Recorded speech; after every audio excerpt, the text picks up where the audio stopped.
All right, moving on to Aki Wacky.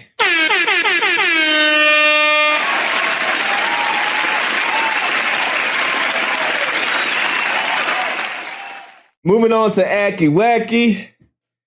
Akademiks is going to talk about a whole bunch of different things. He's going to talk about the cryptic message of Drake and some other stuff. So let's just get straight into it. See what good old Aki Wacky got to say about this particular situation. Salute to the chat, man. How y'all doing in the chat, man? How y'all doing, man?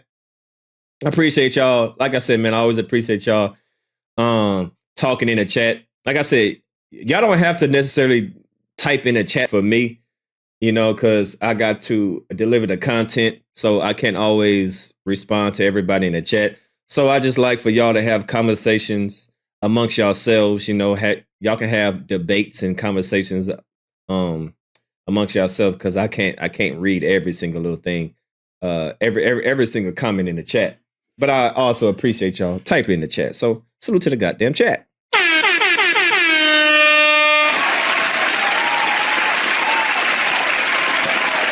You say what?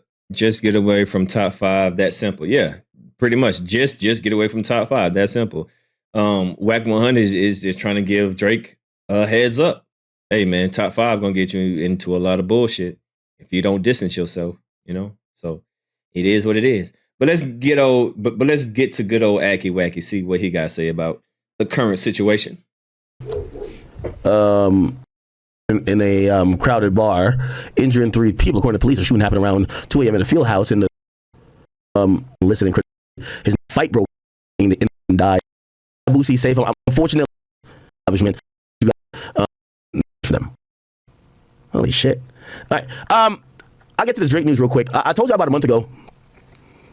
Drake had told me, he was like, yo, this album, Some Sexy Songs for You, is one of 2 important chapters in my life.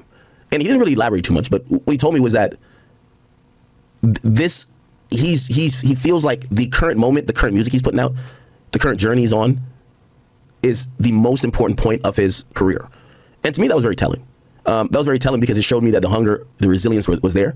It also told me that he was keeping his eye on everything that people were saying about him, and also what people have been doubting him for. So again, he posted this caption today. That was a conversation we had like a couple weeks ago. But he posted this caption today with a bunch of pictures. But the caption said, I grew up non-confrontational and always treated this game as a sport where my pen won gold. But these days, the podium has been hard for all of us to ignore.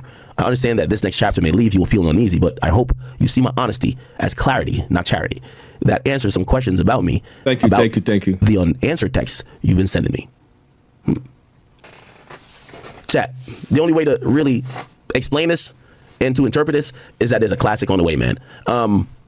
If you ask me, based on just conversations I've had with him, but also I think what he's even saying in this caption, we're about to get Drake's most personal album yet. An album where I think he's going to really catalog and really put out all the information about how he felt in this last 2 years. Not necessarily about just the battle, right? I don't think he's trying to relitigate the battle or whatever, but I think he's definitely looking at what's happened, and it's a little bit of self-reflection. Like, I'm gonna be honest with you, the first line was very shocking, where he says, you knew I grew up non-confrontational. The reason why that was shocking is that I think we know Drake's, or we think we know Drake's persona when he was growing up. But in the last few years, Drake has been on some like mob boss, like, yo, I get a nigga knocked off type of wave.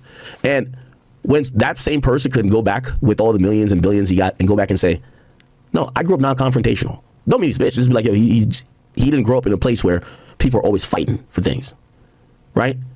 So that to me was a very honest statement. And he says, yo, I've always treated this game as a sport where my pen won gold. I feel like that's kind of alluding to the battle a bit.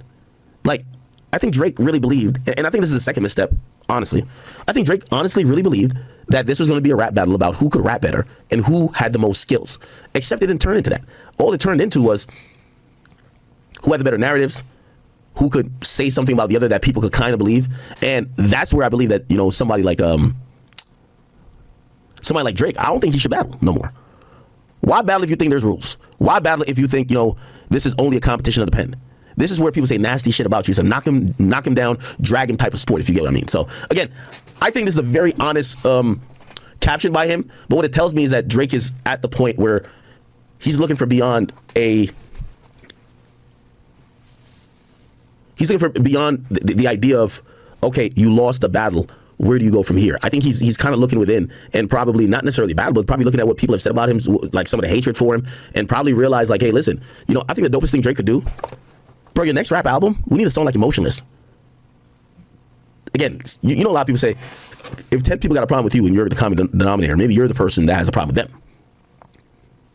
So I'm looking at what I'm seeing with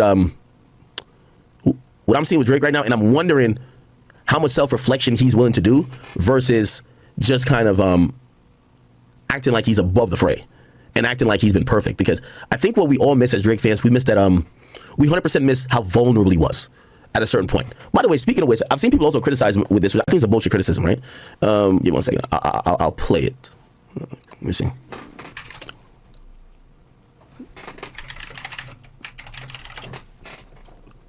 Yeah, give me 1 second.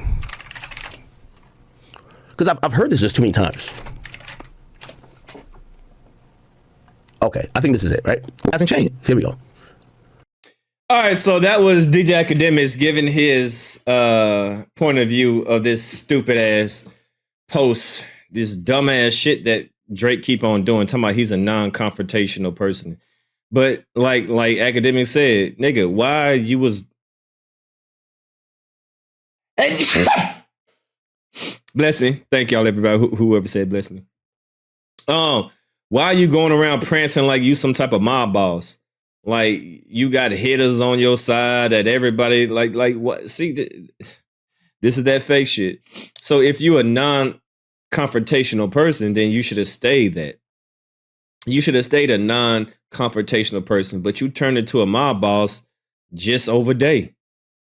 One day you singing to the women, next day you got a whole bunch of killers and hitters around you. So which one is it going to be? Which one is it going to be? All right. So you now that you are getting exposed, you can no longer go back to that innocent kid.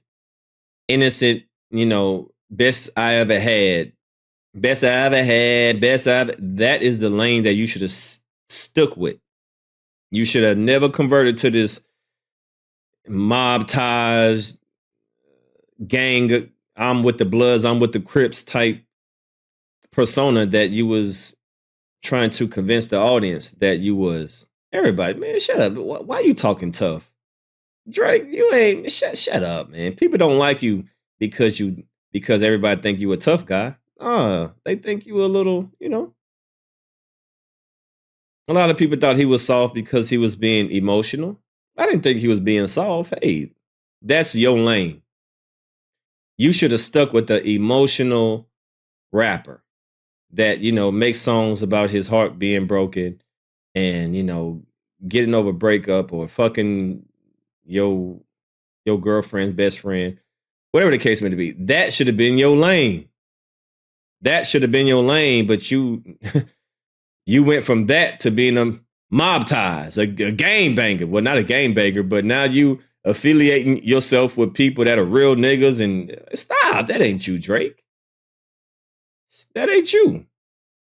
All right? So that's pretty much what Akademiks is saying. You cannot say that you're non-confrontational, but then in the next second say that you got mob ties. Stop.